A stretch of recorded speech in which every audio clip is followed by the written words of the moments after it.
একটি মাত্র বিষয়ে বাংলাদেশের বারবার ফার্স্ট হয়েছে সারা বিশ্বে, এটা একটাই মাত্র বিষয় যেখানে প্রত্যেকবারে বাংলাদেশ বিশ্ব চ্যাম্পিয়ন, বিশ্বে প্রথম 70 দেশে, 90 দেশে, 110 দেশে, সেটা কোরআনুল কারীমের হেফজে কোরআনের মাধ্যমে।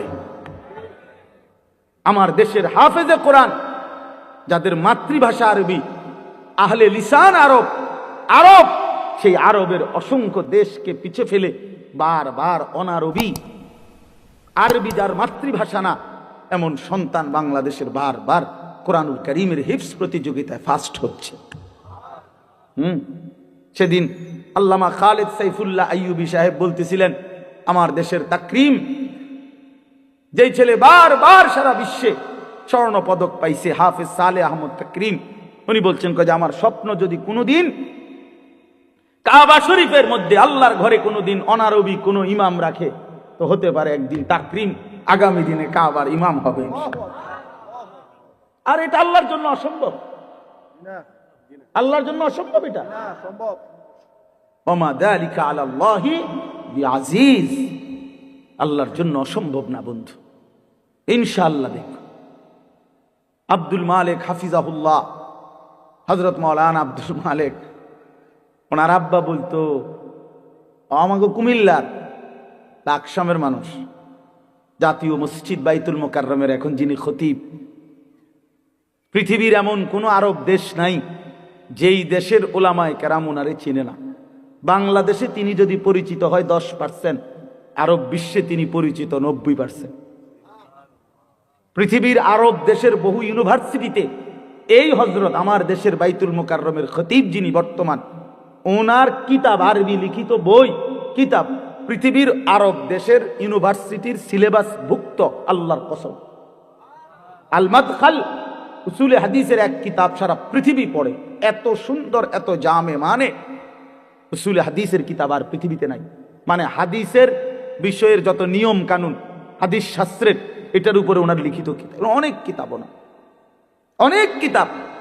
আমি বলতেছিলাম ওনার আব্বা হযরত মাওলানা শামসুল হক রাহমাতুল্লাহি আলাইহি, ওনার বাবা আজীবন যেই মাদ্রাসায় মুহতামিম ছিলেন, আমি ওই মাদ্রাসায় মাহফিল করছি, বয়ান করছি, তো ওইখানে গিয়ে শুনছি, ওই বাবাই একটা ঘরও দেখছি, ওনার পুরান একটা টিনের ঘর। তো ওনার আব্বা বলতেন সব সময়, হা আব্দুল মালিক, তোরে লইয়া আমার বেশি চিন্তা, তারে দিয়া কি হইব, তারে দিয়া কি হইব, মানে তে কেমনে চলবো ভবিষ্যতে। ওনার আব্বাই বলে, বেশি কি করছে, চিন্তা করছে আব্দুল মালিক এখন জাতীয় মসজিদের খতিব। আল্লাহ তাআলা বলেন, দুনিয়ার জীবন বান্দা আর কিছুই নয়, ইল্লা লাহবুন ওয়া লাইব, শুধুই তামাশা, শুধুই খেলাধুলা। তাহলে আল্লাহ বলছে দুনিয়া খেলাধুলা, দুনিয়া তামাশা। তাহলে জীবন কোথায়? আখিরাত। জীবন কোথায় বলে? আর বেঈমানের কথা হলো জীবন কি? খালাস। অতএব ইমানদার এবং বেঈমানের মধ্যে নিজেকে বুঝে নেওয়া উচিত, নিজের পরিচয় নিজেই তালাশ করে নেওয়া উচিত।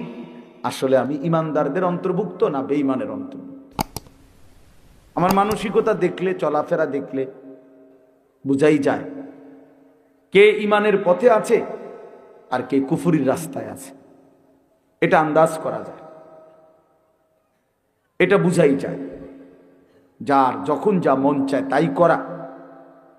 আমার যা মন চায়, চুল, জামা, শার্ট, প্যান্ট, হাঁটা চলা, কথাবার্তা, রুচি, আচার আচরণ, খাবার দাবার, লেনদেন, আয় রোজগারে কোনো হালাল হারামের পার্থক্য নেই। নিজের মারেও দেখে, পরের বোনকেও দেখে, আপন বোনের দিকেও তাকায়, রাস্তার নারীর দিকেও তাকায়। তার মানে হালাল হারাম বলতে কিছু নেই। ন্যায্য বেচ্চা টাকাও নেয়, সুদের টাকাও নেয়, যা মন চায় তাই। অর্থাৎ হালাল হারাম, জায়েজ না জায়েজের, আল্লাহ রসুলের বিধিবিধানের কোনো পরোয়া যে করে না, মনের ইচ্ছা মতো যে চলে, এর উদাহরণ আল্লাহ কোরআনে দিছে। ফাআতবাআহু শাইতান, দুইটা আয়াতে ওই দেখেন, দেন, মানে কিছু বেয়াদব থাকবেই। এই যে একজন, মানে কিছু ছেলে থাকবেই বেয়াদব, শেষ পর্যন্ত গাদ্দার, যে হুজুর আপনি নিষেধ করলে কিছু আমি শুনবো না, আমি কোনো সময় কারো কথা শুনি না, আজকে হঠাৎ আপনার কথা শুই না, আমি এই বেয়াদবি করবো কেন? এখন কেমন লাগলো তুমি যে লজ্জা পাইলা? বলো বাবা, আমি কি সুন্দর করে বলছিলাম কিনা বলেন? প্রথম আমি অনেকেই নামায় ফেলছে, নামাইছে না? তো তুমি শুনলা না কেন? এখন তো সবাই দেখলো তোমার। এই জন্য এইটা একটা মানসিকতা, যে আমার মনে যা চাই তাই। এবার এখানে কারো বিধি নিষেধ মানব, আমি এমন মানুষ না। তো আল্লাহ তাআলা বলেন সূরা আরাফের মধ্যে আছে, ফাআতবাহু শাইতান, শয়তান যার পিছে লাগছে, ওয়ালাকিন্নাহু আখলাদা ইলাল আরদ, পরের আয়াতে আছে যে এই দুনিয়াটাকেই স্থায়ী মনে করে নিছে, ওয়াত্তাবা হাওয়াহু, আহারে আল্লাহ, ওয়াত্তাবা হাওয়াহু, এবং যে মনের ইচ্ছা মতো, মনের চাহিদা অনুসরণ করে, তার মনে যা চায় তাই। তিনটা জিনিস, শয়তান যার পিছে লাগছে, দুনিয়াটাকেই যে স্থায়ী মনে করে নিছে, মনের ইচ্ছা মতো যে চলছে। প্রিয় বাপ, সবাইকে বলি, আমাকেও বলি, আপনাদেরকেও বলি, আল্লাহর কসম কোরআনে বলছি, এখানে সব আলেম হাফেজ আছে, আর হাফেজ এখানে বসাই, হাফেজ গড়ার কারিগর। তো আল্লাহ তাআলা বলেন এই আখলাক যাদের, ফামাথালুহু কামাথালিল কালব, কোরআন শরীফের আয়াত। আল্লাহ বলেন এই লোকের উদাহরণ হলো কুত্তার মতো, কুত্তার মতো, কুত্তার মতো, কুত্তার মতো, কুত্তার মতো। এটা কুত্তার মতো। কালব অর্থ কি? ফামাথালুহু কামাথালিল কালব।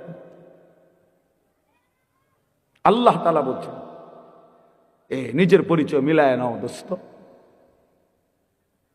নিজের জিন্দেগি মিলায় নাও। সারাদিনে এক ওয়াক্ত নামাজ পড়তে মন চায় নাই, আর নিজের মনে যা চাইছে তাই করলা, খালাস। নিজের পরিচয় হিসাব করে নিলে ভালো। আল্লাহ তাআলা পরিচয় দিছে, ফামাসালুহু কামাসালিল কালব, তার উদাহরণ কুত্তার মতো। ইন তাহমিল আলাইহি ইয়ালহাস আও তাতরুকহু ইয়ালহাস। আল্লাহ বলেন কুত্তার স্বভাব, দৌড়ানি দিলেও জিব্বা লম্বা করে হাঁফায়, ছাইরা দিলেও জিব্বা লম্বা করে হাঁফায়। কুত্তা দাঁড়াইয়া থাকলেও জিব্বা লম্বা করে, শ্বাস নেয় এরকম করে, আর দৌড়ানি দিলেও জিব্বা লম্বা করে শ্বাস। অর্থ হইল পাইলেও জিব্বা লম্বা করে, না পাইলেও জিব্বা লম্বা করে, জিব্বা লম্বা। এই জন্য দোস্ত, আল্লাহ তাআলা স্পষ্ট পরিচয়। এরপরে যদি কারো লজ্জা না হয় তো তারে আর কি করব? এরপরে যদি কারো বিবেক না থাকে, যে আরে যা বেটা, আমার কুত্তা কক, শুয়োর কক, আমার বেড়ি আমি সামুই, আমি মোবাইলে চামু চাই, আবার কিতাক মানুষ কক না গরু নালে ছাগল, আমি নারী দেখবই, আমি ছবি দেখবই, আমি অশ্লীল দৃশ্য দেখবই, আমি সেজদা দেব না। আরো যদি আমারে যদি কুত্তার তুনো নিচে নামায় দেয়, দেও, আমি নিলাম না, আমার গায়ে লাগাইলাম না, আমি আমার মতো চলবই, তো ঠিক আছে ভাইয়া, ঠিক আছে। লাস্তা আলাইহিম বিমুসাইতির। আল্লাহ বলছে নবী, আপনি কারো উপরে বল প্রয়োগকারী না, যে তারে যাইত্যা দইরা নলে তোরে কল্লা হালাই দেবো তুই যদি নামাজ না ফরস, এমন এমন জিম্মাদার আপনি না। কথা বুঝেন নাই? সর্বোচ্চ বলা, সর্বোচ্চ পৌঁছিয়ে দেওয়া। ইন উরিদু ইল্লাল ইসলাহা মাস্তাতাতু। আল্লাহ বলছে নবীরা বলতেন, হে আমার জাতি, তোমাদের সংশোধন চাই, আমার সাধ্যে যেটুকু আছে এটুকু দিই।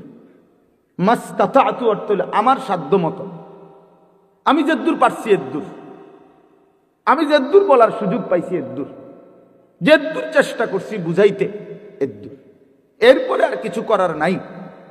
তুমি যদি নিজেই নিজেকে বরবাদ করে দাও, ঠিক আছে, ঠিক আছে ভাইয়া, চলো, অসুবিধা কি? কারো দিনই থামে না, কারো রাতই আটকায় না, কেউ কারো জন্য দুনিয়ায় থামে না। আমার মৃত্যু তোমার লেগে আটকাইবে না, তোমার মৃত্যু আমার জন্য আটকাবে না, কারো জন্য আটকাবে না। প্রত্যেকেই একদিন আপন গন্তব্যে, আপন কবরে ফিরেই যাবে। আর কেউ না মরলেও আমি মরে যাব, আমি না মরলেও তুমি মরে যাবে, মানে কেউ কারো জন্য আটকাবে না। এই জন্য দোস্ত, এটা কোরআন থেকে বললাম। আল্লাহ তাআলা বলেন, আরাআইতা মান ইত্তাখাযা ইলাহাহু হাওয়াহু আফা আনতা তাকুনু আলাইহি ওয়াকিলা আম তাহসাবু আন্না আকসারাহুম ইয়াসমাউনা আও ইয়াকিলুন ইনহুম ইল্লা কাল আনআমি বাল হুম আযাল্লু সাবিলা। অর্থ হলো, সংক্ষেপে বলতেছি, একই কথা। আল্লাহ বলছে, মনের ইচ্ছাকে যে নিজের খোদা বানিয়ে ফেলছে, আল্লাহ বলে তার পরিচয় আর কিছুই নয়, শুধুই জানোয়ার। ইনহুম ইল্লা কাল আনআম, সে আর কিছুই নয়, শুধুই জানোয়ার।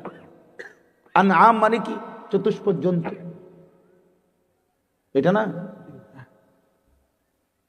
বাল হুম আযাল্লু সাবিলা, আল্লাহ বলেন বরং সে জানোয়ারের চাইতেও বেশি পথ হারা, গুমরাহ। কেন? এক কুকুরও বুঝে এই লাঠিটা যে উঠাইছে ওটা দিয়ে আমারে মারবে, তাই জন্য কুকুর ভাগ্যা যায়। তাহলে কুকুরেরও এদূর আকল আছে যে আমারে এই লাঠির থেকে বাঁচা উচিত, কিন্তু এই জানোয়ারে, এই চতুষ্পদ জন্তু বুঝে না যে এই গুনাহ আমারে জাহান্নামের আগুনে জ্বালায় ফেলবে, এটাও যে বুঝে না, এতটুকু আকলও যার কাজ করে না। এই জন্য আল্লাহ বলছে বরং সে জানোয়ারের চাইতেও বেশি পথ হারা। বাল হুম আযাল্লু সাবিলা, জানোয়ারে যেদূর রাস্তা চেনে, আল্লাহ বলছে এদূরও চেনে, এতটুকু চেনে, তার চাইতে বেশি পথ হারা, তার চাইতে বেশি পথ। হাইওয়ান জানোয়ার তো এটা বুঝে যে আমার উপরে শরীয়তের কোনো বিধানে নাই, তো আমার আর হালাল হারাম কি? কথা বোঝেন না? গরু ছাগলের কোনো হালাল হারাম কিছু আছে? পাক নাফাক কিছু আছে? জায়েজ না জায়েজ কোনো কিছু আছে? আখেরাত, পরকাল, বিচার আচার, মিজান, ফলসেরাত, এটা কিছু আছে? কিচ্ছু নেই, কিচ্ছু নেই। তাইলে কুকুর খারাইয়া মুতলেই কি, বইয়া মুতলেই কি? কিন্তু মানুষ নামের এই কুকুর খারাইয়া মতে কেন? মানুষ নামের এই কুকুর খারাইয়া মতে কেন? অর্থ অসুবিধা নাই, প্রকৃত কুকুর তো খারাইয়া মুতলে, ঠ্যাঙালগি দিলে তার জন্য তো এটা গুনাহ না, কারণ তার তো গুনার কোনো সিস্টেমে নাই। কিন্তু মানুষ নামের এই কুকুর যে খারাইয়া মুতে, তার তো গুনাহ হয়। তাহলে বোঝা গেল সে তো ওই চতুষ্পদ জন্তুর থেকেও বেশি পথ হারা। প্রিয় বন্ধু, নিজের উপরে দয়া করো, নিজের উপরে রহম করো। প্রিয় সাথী, নওজোয়ান, নিজের ভালো বোঝো। এই জন্য বললাম, আত্মপরিচয়, আত্ম উপলব্ধি অনেক বড় নিয়ামত। নিজেকে বুঝা, নিজেকে চেনা, আত্মসম্মান। মানুষের আত্মসম্মান বড় সম্পদ। অনেক মানুষ আছে পৃথিবীতে আত্মমর্যাদার কারণে প্রয়োজনে না খাইয়া মরে যায়, কিন্তু মাথা নোয়ায় না কারো কাছে। প্রয়োজনে সে মরে যাবে, কিন্তু হাত পাতবে না কারো কাছে। সাহারায় ওরা ধুকে মরে, তবু পড়ে না শেকল পদ্ধতির। এটা আমরা কবি নজরুলের কবিতায় পড়ছিলাম যে কেন আল্লাহ তাআলা নবী সাল্লাল্লাহু আলাইহি সাল্লামের জন্য মক্কার কুরাইশদেরকে অধিকাংশ সাহাবী হিসাবে নির্বাচন করলেন কেন? পৃথিবীতে একমাত্র জাতি ছিল মক্কার কুরাইশরা, যারা প্রয়োজনে সাহারা মরুভূমিতে মরে যাবে ধুকে ধুকে, কিন্তু কারো গোলামি, কারো সামনে ঘাড় নোয়ানো, কারো পরাধীনতা স্বীকার করা, এইটা তাদের স্বভাবে ছিল না। এই জন্য আরব উপদ্বীপে এই মক্কার জনগোষ্ঠীর উপরে তৎকালীন যুগে দুইটা সুপার পাওয়ার ছিল। একটা ছিল রোম সাম্রাজ্য, একটা ছিল পারস্য সাম্রাজ্য। ওই দুই সাম্রাজ্যের কেহই কোনোদিন একদিনের জন্য আরব এই উপদ্বীপে মক্কাবাসীর উপরে ক্ষমতা প্রভুত্ব তাদের আয়ত্তায় আনতে পারেন। এটা ঐতিহাসিক কথা। মানে তাগরে ঘাড় নোয়াই তারে নেই, পারে নাই তাগর লাগে কি, এরা অদম্য ছিল, কারোর সামনে মাথা নোয়াবে। আমার স্বাধীন, শুধু বকরির দুধ খাইতো, শুধু যাযাবরের জিন্দিগি, কিন্তু মানে সর্বদিকে কম, কিন্তু এর পরেও আত্মসম্মান সাংঘাতিক। এই জন্য আল্লাহ তাআলা বলছেন যে কেন নির্বাচন করলাম, এক অদম্য জাতি আমি বন্ধুর পাশে দিলাম। এমন সাহাবী বেশি দিন আর লাগছে না, 16 থেকে 20 বছরের ব্যবধানে পরবর্তী গোটা পৃথিবীতে কালেমার পতাকা উড়াইয়া দিছে। সারা পৃথিবীতে, আফ্রিকা পর্যন্ত সারা পৃথিবীতে পতাকা উড়াই দিছে। জেন দিয়ে গেছেন সাফ, কারণ ওই যে চেতনাটা সাংঘাতিক ছিল, আত্মসম্মান সাংঘাতিক, আত্মমর্যাদা। আটলান্টিক মহাসাগরের পারে দাঁড়িয়ে নবীর সাহাবী উকবা ইবনে নাফে বলছে যে হে এলাকাবাসী, তোমরা বলো এই সাগরের ওই পারে আর মানুষ আসেনি? তখন জনবাসী, এলাকাবাসী বলছে ওই সাগর তো অথই সাগর, আমাদের পূর্বপুরুষ থেকে কারো জানা মতে এই সাগরের ওই পারে মাটিও নাই, মানুষ তো হরের খবর, এ তো অথই সাগর, এর কোনো কুল কিনারা নাই। হযরত উকবা ইবনে নাফে 22 বছর বয়স্ক সাহাবী, পুরো আফ্রিকা বিজয় করে এই আটলান্টিক মহাসাগরের পারে দাঁড়িয়ে নিজের ঘোড়ার 2 পাও ভিজাইছে, ঘোড়ার পাও পানি, সাগরের পানিতে ভিজাইয়া এরপরে আল্লাহকে বলছে, আল্লাহ তোমার বান্দারা সাক্ষী দিছে সাগরের ওই পারে নাকি কোনো মানুষ নাই, এই জন্য আমি থেমে গেলাম। যদি খোদার কসম মাওলা একজন লোক বলতো ওই পারে একজন মানুষ আছে, আমি আল্লাহর কসম রব এই ঘোড়া নামায় দিতাম, ওই লোকটার কাছেও কালেমার দাওয়াত পৌঁছাই। একজনের জন্য আমি সাগর পাড়ি দিতে রাজি আছি, কিন্তু কেউ তো বলে না আর কোনো লোক নাই, এজন্য থেমে গেলাম। এই ছিল জিন্দিগি বন্ধু। এজন্য বললাম প্রিয় ভাই আমার, সবাই সবাই যার যাদের, তোমারে নিয়া আমারে নিয়া ইয়াহুদিয়ে নাচায়, বান্দরের খেলা খেলায়।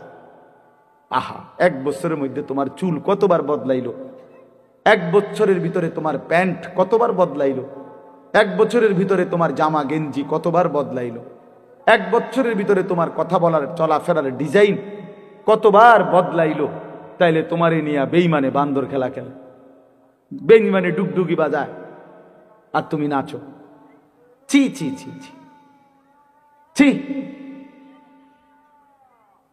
কথা তো ছিল এই, আমাদের বাংলাদেশের একজন বক্তা আছেন, বড় দিল দরদি বক্তা, হযরত মাওলানা মুফতি নজরুল ইসলাম কাসিমি দামাত বারাকাতুহুমুল আলিয়া। উনি বলছেন যে আমি জীবনের এই 35-40 বছরে ইউরোপের শত শত দেশে প্রতিনিয়ত ভ্রমণ করছি।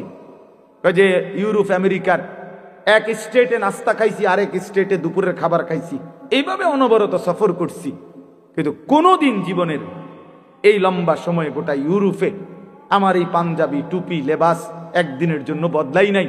আর এই গোটা ইউরোপের কোনো এয়ারপোর্টে কোনোদিন আমার 1 ঘন্টার জন্য 10 মিনিটের জন্য আটকায়ও না। আমার পাসপোর্ট, আমার লেবাস বরাবর, আমার পাসপোর্টে লেখা আমার ধর্ম ইসলাম, আমার পোশাকও বলে আমি মুসলমান, খালাস, আমার আটকায় নাই। এই জন্য দোস্ত আমার, বন্ধু আমার, আত্মমর্যাদা, আত্মসম্মান অনেক বড় সম্পদ। আজকে তোমরা ছেলেরা, বাবারা অনেক সুন্দর, তোমরা নওজোয়ান, এই 10 মিনিটের ভিতরে 5 মিনিটের ভিতরে ছুইটা আইসা মাশাআল্লাহ কোরআনের মহব্বতে, আল্লাহর দ্বীনের ভালোবাসায় ছুটে আসছো।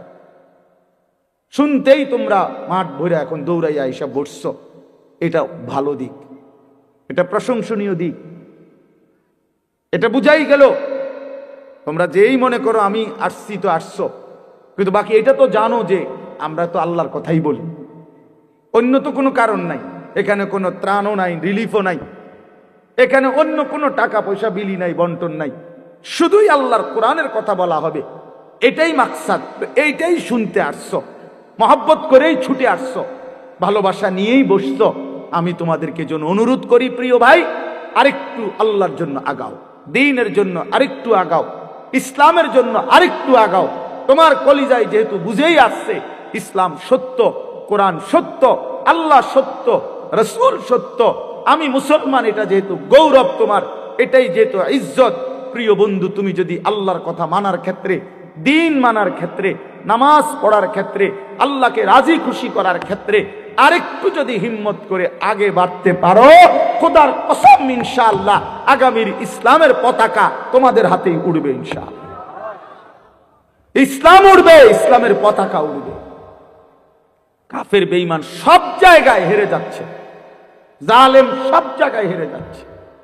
7ই অক্টোবর 2023, 7ই অক্টোবর 2024, কত হইল? 1 বছর।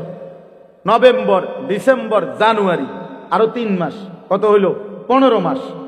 প্রায় 15 মাসে এই ইসরায়েলের ইহুদি কুত্তারা গাজা, একটি এলাকায়, ফিলিস্তিনের একটি অঞ্চলে গাজা, এখানে 47,000, তাদের হিসাবে, সরকারি হিসাবে 47,000 ইমানদার মুসলমানকে শহীদ করছে এই গত 15 মাসের অব্যাহত আক্রমণে। 47,000, বাস্তবে আরো অনেক বেশি। আমরা ধরলাম তাদের রিপোর্ট যেটা, এটাই 47,000 ইমানদারের রক্তে ঝরিয়েছে। তাদের জাতিসংঘের রিপোর্ট হলো যে গাজার সমস্ত বাড়ি ভবন যেভাবে ধ্বংস করছে, বিধ্বস্ত করছে, ধারাবাহিক যদি কাজ করে, এগুলো আবার গড়তে চেষ্টা করে, তাহলে আগামী 30 বছরেও 20 বছরেও এগুলো কইরা শেষ করতে পারবে না। এইভাবে মাটির সাথে মিশায়া দিছে সমস্ত ভারী বসত ভিটা। লাখ লাখ মুসলমানের সন্তান রাস্তার পথের ফকির হয়ে গেছে, এতিম বাচ্চার মা নাই, বাবা নাই, স্ত্রীর স্বামী নাই, স্বামীর সন্তান নাই, পুরুষের। এইভাবে বিধ্বস্ত করছে 15 মাসের মধ্যে। বন্ধু, পৃথিবীর সমস্ত সুপার পাওয়ার, গোটা ইউরোপ তাদেরকে অস্ত্র দিছে এবং সমর্থন দিছে। আমেরিকার কুত্তারা বারবার সবচেয়ে বেশি ডোনেশন করছে এই ইসরায়েলকে। এই ট্রাম্প, এই নতুন বেঈমান, এই বেঈমানও বলছে গাজাকে সমান করে দিবে ইসরায়েলের পক্ষ হইয়া। কিন্তু আল্লাহ পাক যেহেতু আছেন, 15 মাস পরেও এত রক্ত ঝরিয়ে, এত অত্যাধুনিক পৃথিবীর সমস্ত মারণাস্ত্র ব্যবহার করে, এভাবে বাড়ি ধসে দিয়ে ইমানদারকে ঘর থেকে বঞ্চিত করার পরেও বেঈমানরা আল্লাহর দয়ায় হেরে গেছে। নাকে খত দিয়া, যুদ্ধ বিরতি দিয়া ইসরায়েলের কুত্তারা যুদ্ধ থামাইতে বাধ্য হয়েছে। এই মুহূর্তে বন্ধ যুদ্ধ, আলহামদুলিল্লাহ। এজন্য কুত্তা জিতে নাই, ইমানদার জিতে গেছে। মোমেন হারে না, ইমানদার হারে না। রক্ত ঝরলেও ইমানদার হারে না। ছেলেরা মনে রাখো বাবা, সারা পৃথিবী, তোমাদের কাছে আমি অনুরোধ করলাম, সারা পৃথিবী দেখো, সিরিয়ার জালেম 54 বছর একটানা এই সিরিয়ায় বাপ পুতে জুলুম করছে। 54 বছরের স্বৈর শাসক ফ্যাসিস্ট, 54 বছর একটানা তারা দুইজনে বাপ পুতে জুলুম করছে। 5 লক্ষ, সরকারি হিসাবে 5 লাখ ইমানদার মুসলমানকে শহীদ করছে ইয়াতে, সিরিয়াতে। কমপক্ষে 30 লক্ষের চাইতে বেশি মুসলমান উদ্বাস্তু, যারা ঘর হারা হয়ে গেছে। হাজার হাজার নারী ধর্ষিতা, লাঞ্ছিতা হয়ে জেলখানার অন্ধকার, কারাগারের অন্ধকার প্রকোষ্ঠে জীবনের 18 বছর। একটা বাচ্চা তো সে জন্মের পর থেকে মায়ের কোলে বড় হইয়া কারাগারেই বড় হইছে। এরকম শত শত মেয়ে যাদের বয়স হয়ে গেছে 18, 16 জেলখানাতে। এই সিরিয়ার এই কুত্তা বাশার আল আসাদ, এই জালেমের আমলে। কিন্তু এরপরেও এত রক্ত, 5 লক্ষের চাইতে বেশি মুসলমানের রক্ত ঝরিয়েও জালেম টিকে নাই। 8ই ডিসেম্বর 2024 পলাইতে বাধ্য হয়েছে, পলায়ে গেছে। সিরিয়া এখন ইমানদারদের হাতে, মুসলিম মুজাহিদদের হাতে। হ্যাঁ, বাংলাদেশের 16 বছরের জালেম 16 বৎসর প্রতি ইঞ্চি জমিন, প্রতিটা সেক্টর, প্রতিটা বিভাগকে এমন নিখুঁত ছক দিয়ে আঁকছে, নিজের মতো করে করে নিছে যে একটা সুতা বাংলাদেশে পড়বে না। এই জালেমের কারণে সেই বুবুও 5ই আগস্ট পলাইছে, বুবু পলাইছে।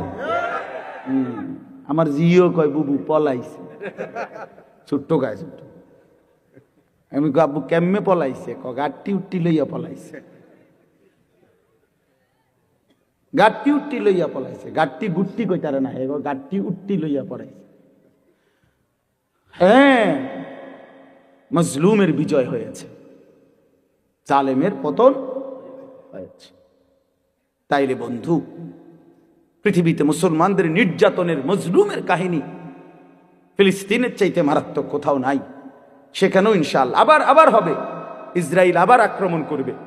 কিন্তু এর পরমাণু এই আক্রমণ করতে করতে আজকে 15 মাসে তাদের ভিতরটা জুরজুরা হয়ে গেছে, কিচ্ছু নাই, কিচ্ছু নাই। শেষ পর্যন্ত আল্লাহ তাআলা কোরআনে যেহেতু ওয়াদা দিছে, ইয়াহুদিরা হচ্ছে অভিশপ্ত জাতি। ইয়াহুদিরা কোনো সময় পৃথিবীতে স্থির হইতে পারে নাই। ইয়াহুদি একমাত্র অভিশপ্ত জাতি, যে জাতি কখনো কোথাও সেটেল হইতে পারে নাই। এরা যাযাবর, এরা জীবনভর এগরে তাড়াইছে। সব সময় এই ইসরায়েল থেকেও এই বেঈমানরা, এই ইয়াহুদি কুত্তারা পরাজিত হয়ে একদিন এখান থেকে সরে যেতে বাধ্য হবে ইনশাআল্লাহ। এজন্য মনে রাখো বন্ধু, সবসময় জিন্দিগি একরকম যায় না।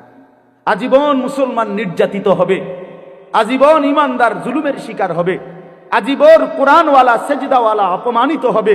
আর সুদকুর, ঘুষকুর, বাটপার, সিটার, জালেম, নাফরমান আর এই তাফালিং করিন না তোমরা আজীবন মাতবরি করবা। আর আলেম ওলামা, ইমানদার মুসলমান, তালিবে ইলম, কোরআন পড়নেওয়ালা, এরা আজীবন মাথা নোয়া রাখবে।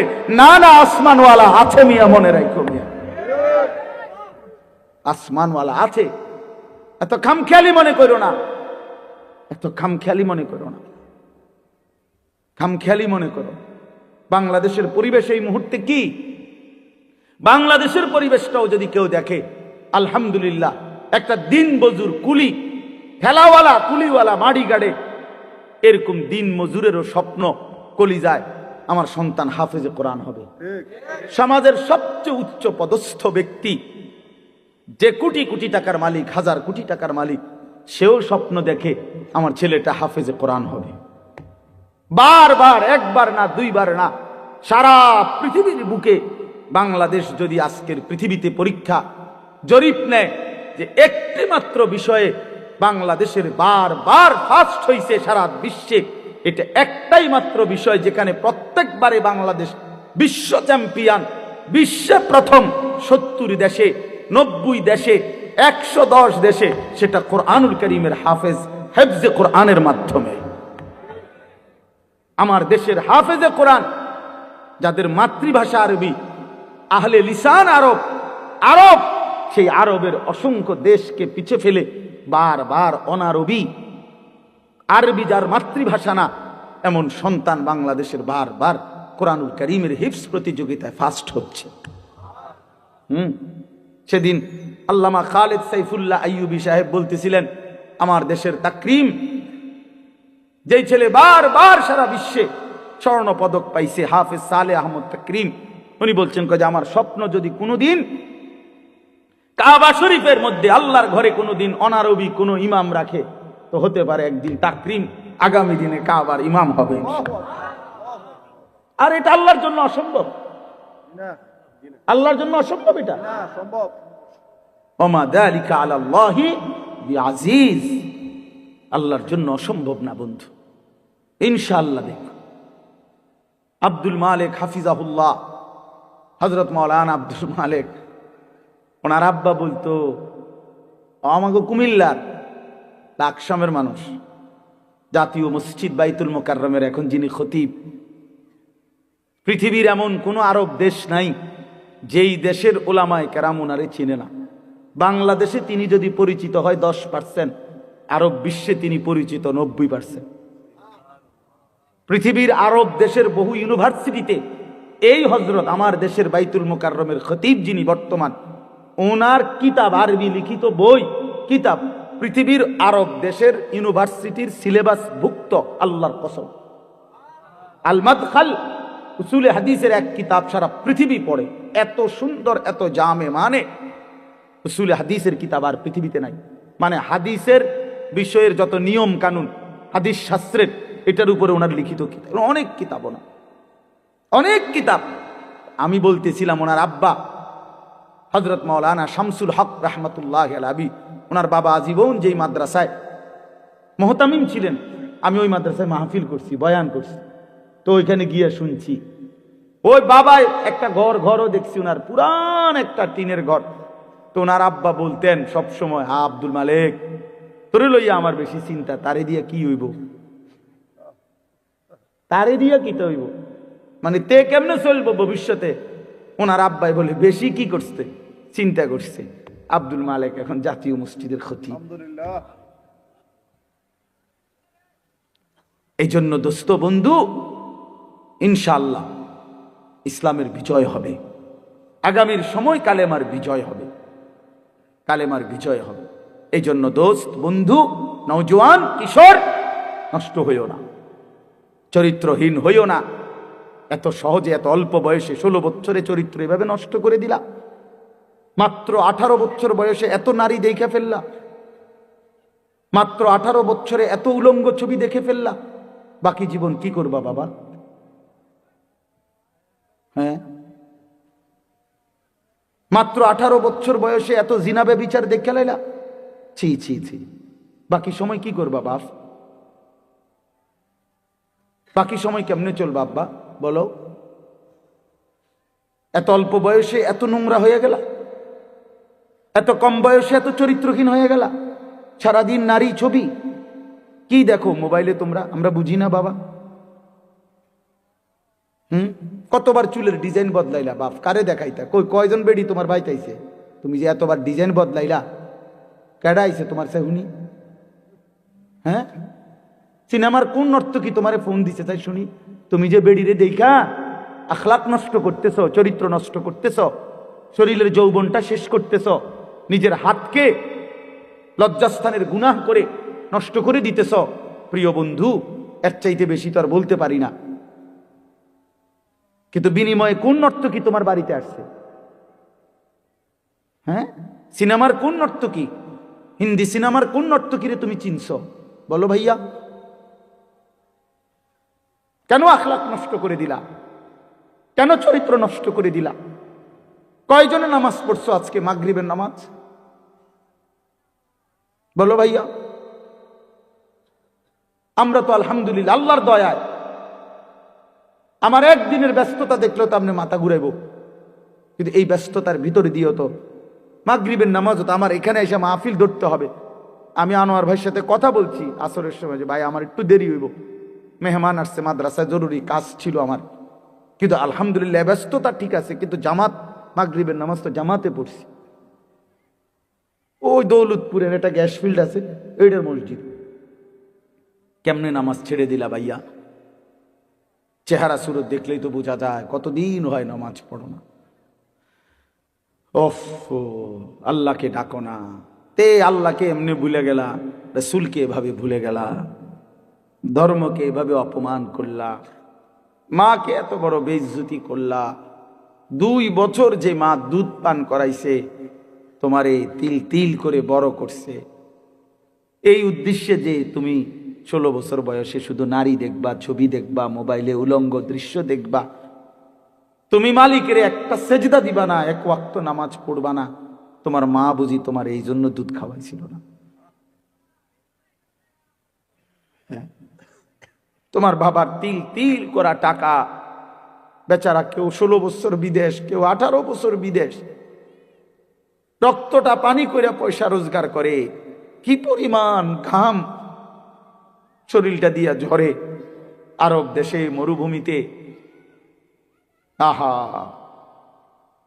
12 ঘন্টা 14 ঘন্টা 16 ঘন্টা ডিউটি করে প্রবাসী, কি পরিমাণ ঘাম ঝরে এক এক প্রবাসীর। প্রতিটা টাকার মধ্যে, প্রতিটা দিনার দিরহামের মধ্যে, প্রতিটা রিয়ালের মধ্যে ঘামে ভিজা, ঘামে ভিজা।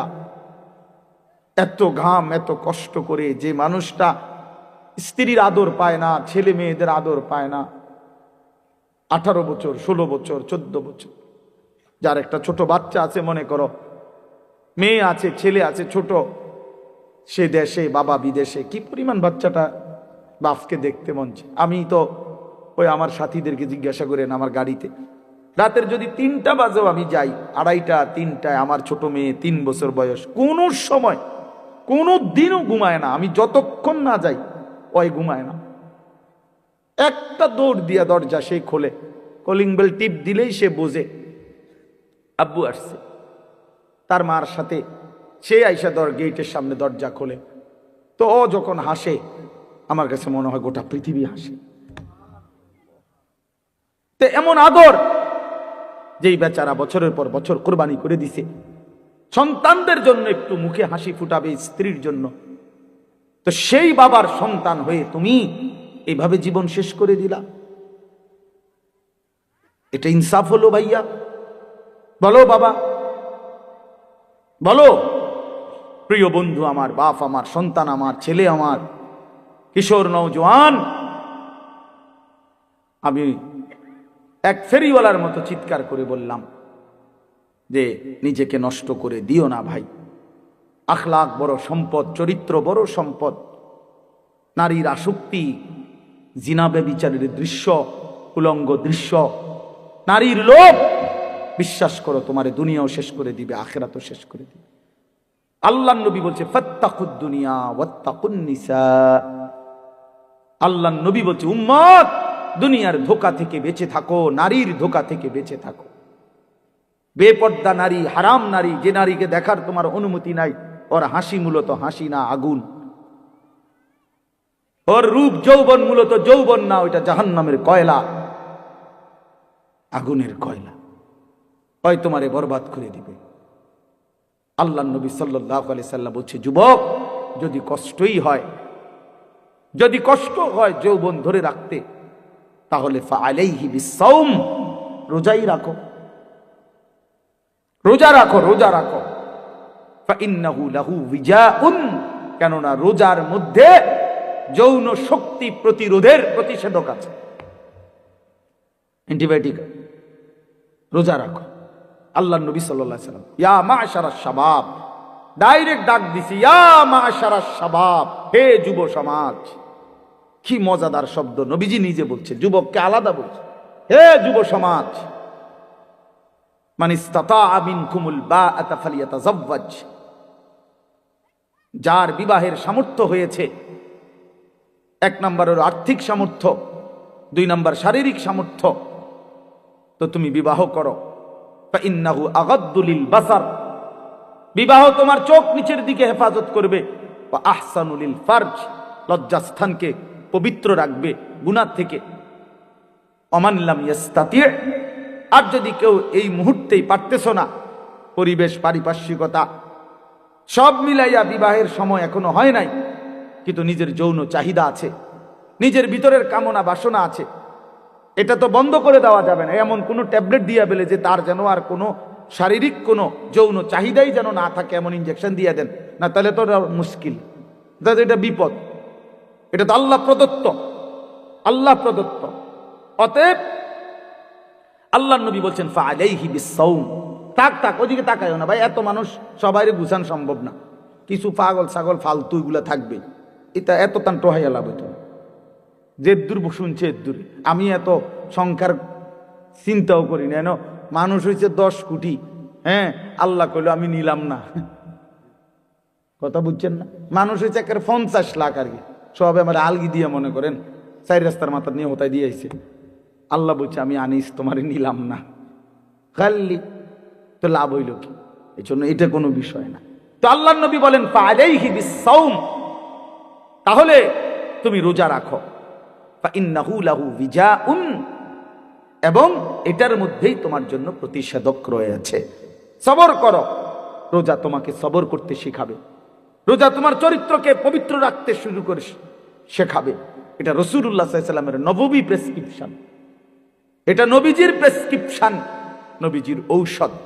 তো আমার বলার উদ্দেশ্য এই আয়াত আমি এই জন্য পড়ছি যে আলহামদুলিল্লাহ নিজেকে চরিত্র গঠন, তোমরা যারা কিশোর, নওজোয়ান, যুবক, তোমরা যারা এখনো অবিবাহিত, তোমাদের কাছে বন্ধু অনুরোধ, চরিত্রের হেফাজতের নিয়তে, অভ্যস্ত বানাবার নিয়তে, নিজের আখলাকের পবিত্রতার নিয়তে মাহে রমজান সামনে, মাহে রমজান সামনে।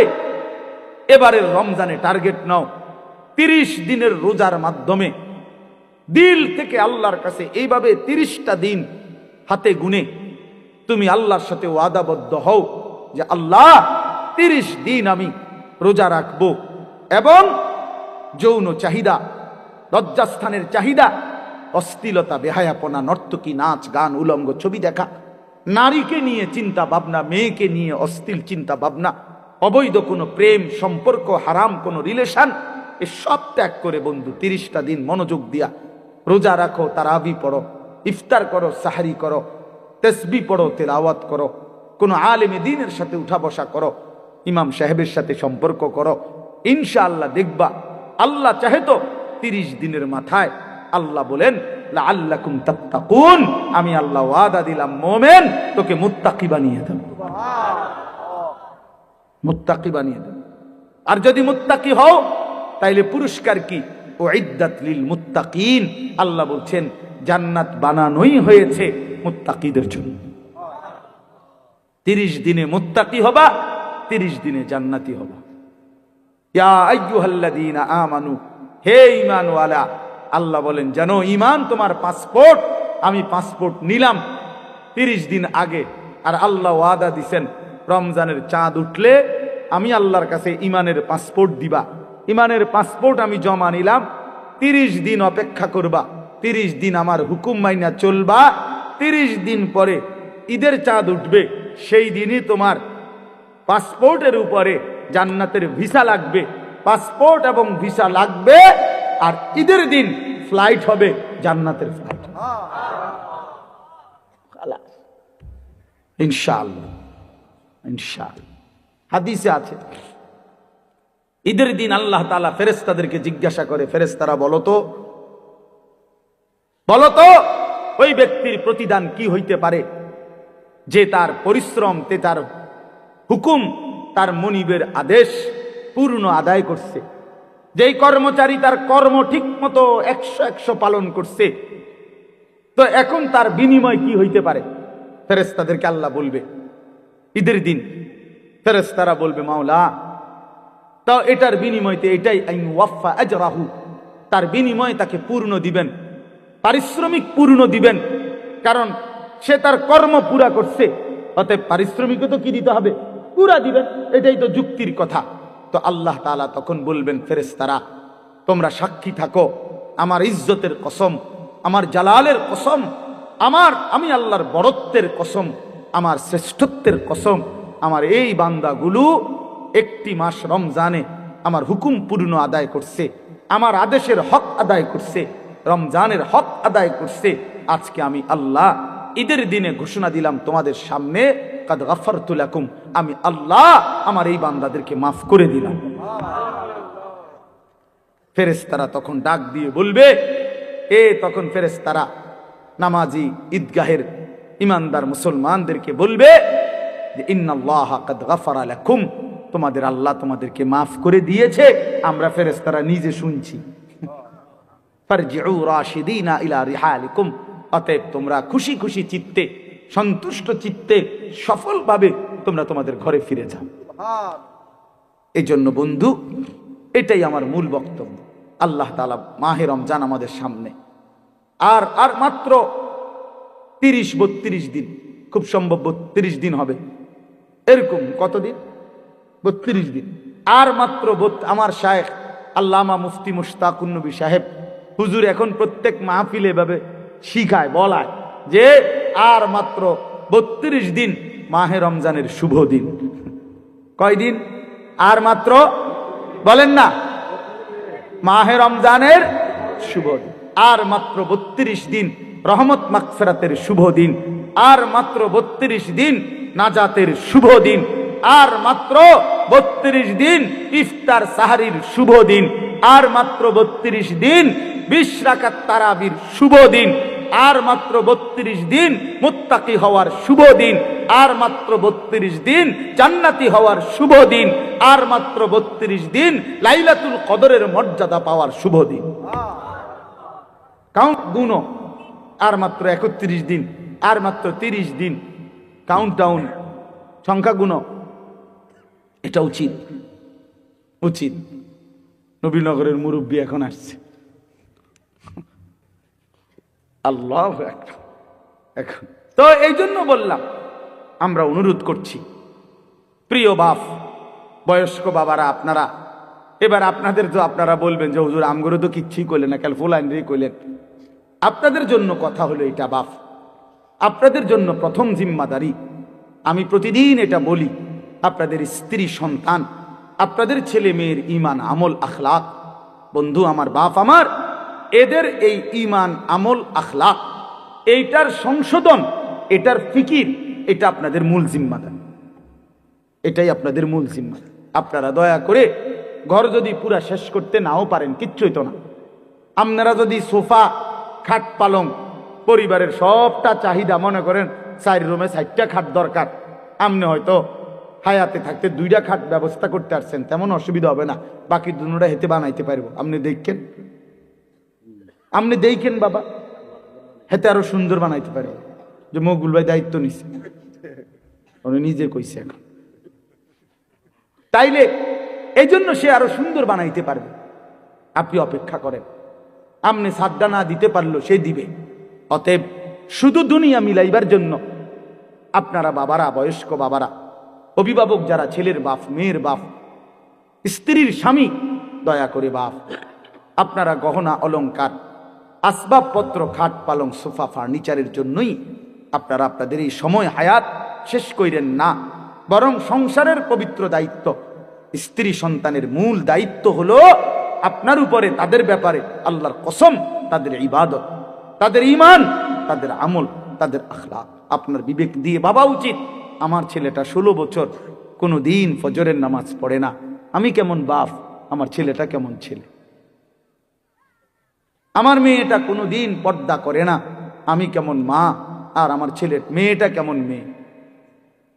বলেন, আমার ছেলে সারা রাত সারা দিন মোবাইলের উপরে পড়ে থাকে, বন্ধুদের আড্ডা, আহা কত ছেলে আছে তাদের বাপ কদুর সুকি দিয়েও উকি দিয়েও ফোলাগারে দেখেন।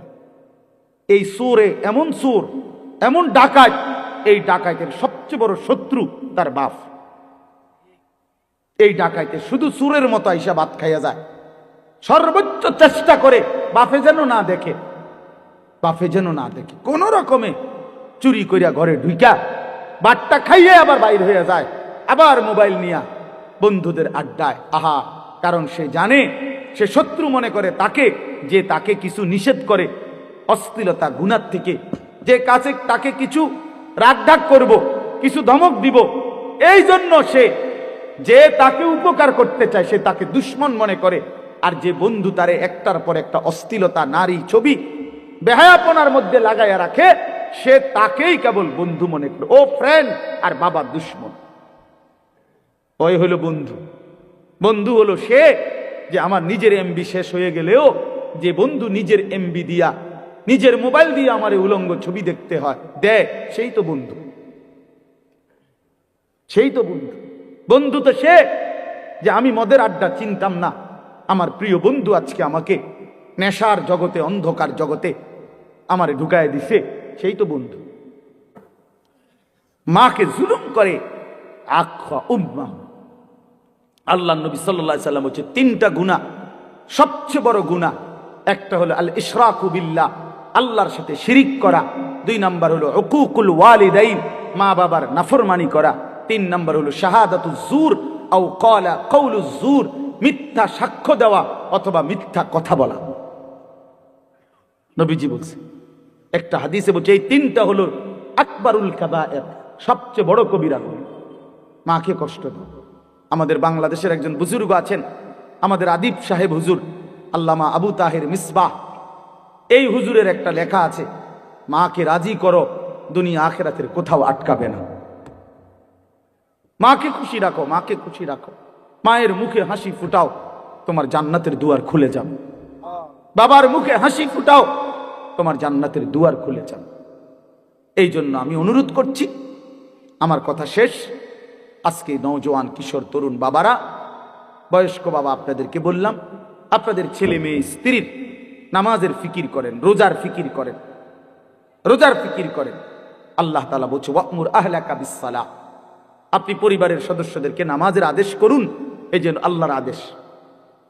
এই জন্য আজকে মাহে রমজানকে সামনে রেখে জীবন পরিবর্তনের একটা সিদ্ধান্ত নওজোয়ান তোমরা নিতে পারো কিনা বলো, বলো বাবা, কিশোররা বলো, নওজোয়ান তোমরা বলো, নওজোয়ান তোমরা বলো।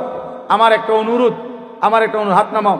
আমার একটা অনুরোধ হইল, এখানে যাদের বয়স 30-এর উপরে, আপনারা বাদে, আপনারা যেমনে আছেন এমনি বসবেন। 30-এর ঊর্ধ্বের বয়স যাদের, এরা উঠেন না। বাকিরা 30-এর নিচে যাদের বয়স, তোমরা দাঁড়ায় বল, দাঁড়াও, দাঁড়াও, ইনশাআল্লাহ দাঁড়াও। নওজোয়ান ওঠো, নওজোয়ান জাগো, নওজোয়ান বলো, নওজোয়ান হিম্মত করো, নওজোয়ান আগে বাড়ো, নওজোয়ান পতাকা উড়াও, নওজোয়ান ইসলাম উড়াও, নওজোয়ান।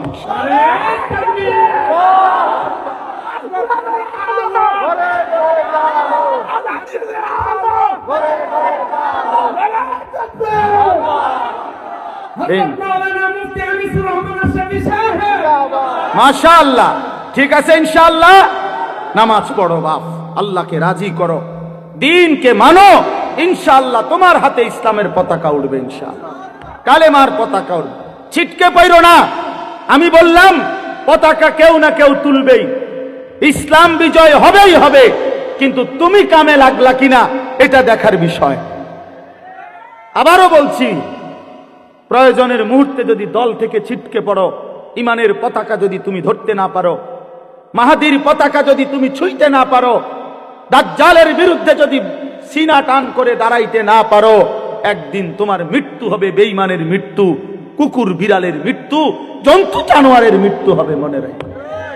নারী তোমার একদিন জাহান্নামে নিয়ে, অশ্লীল ছবি তোমারে জাহান্নামে ফেলে দিবে, দুনিয়াতেও ঘৃণিত হবে, লাঞ্ছিত হবে, লাঞ্ছিত হবে। এই জন্য দয়া করে চরিত্রহীন হইও না, আখলাক নষ্ট করো না। মাহে রমজান আমাদের কিশোর তরুণ নওজোয়ান এদের পরিবর্তনের জন্য হাতিয়ার হোক, আমি এই দোয়া করি, এই কবুল করি। আল্লাহ তাআলা আমাদের সব নেক তামান্না কবুল করেন। আজকের এই মাহফিল আল্লাহ তাআলা ভরপুর বরকত দান করেন। এশার নামাজের পরে আবার যথারীতি উলামায়ে কেরাম বয়ান করবে, প্রিয় ভাই সবাই আবার বয়ান শুনবে, এবং আল্লামা মুফতি আমজাদ হুসাইন সাহেব, আল্লামা মুফতি আরিফ বিন হাবিব সাহেব আমাদের এই দুইজন বুজুর্গ আলেমদের বয়ান শুনে দোয়া মুনাজাত করে যাওয়ার চেষ্টা করবে। আর একটা বিনীত অনুরোধ, হাত জোর করা অনুরোধ, আমি অনেক দূরে যাইতে হবে, আমার ওই সিএনজি থেকে আবার গাড়ি, আমারে দয়া করে যদি সাফাসাফি না করো মুসাফার জন্য আমার খুশি হব। এটা আমি অনুরোধ করলাম, ভাইয়া আমারে জায়গা করে দিও, আমারে কেউ ধাক্কাইও না, অনুরোধ, মুসাফা করার দরকার না, আমি এমনি দোয়া করি আল্লাহ তোমাদের সবাইরে ভালো করো। প্রিয় ভাই আমারে কষ্ট দিও না, অনুরোধ করলাম।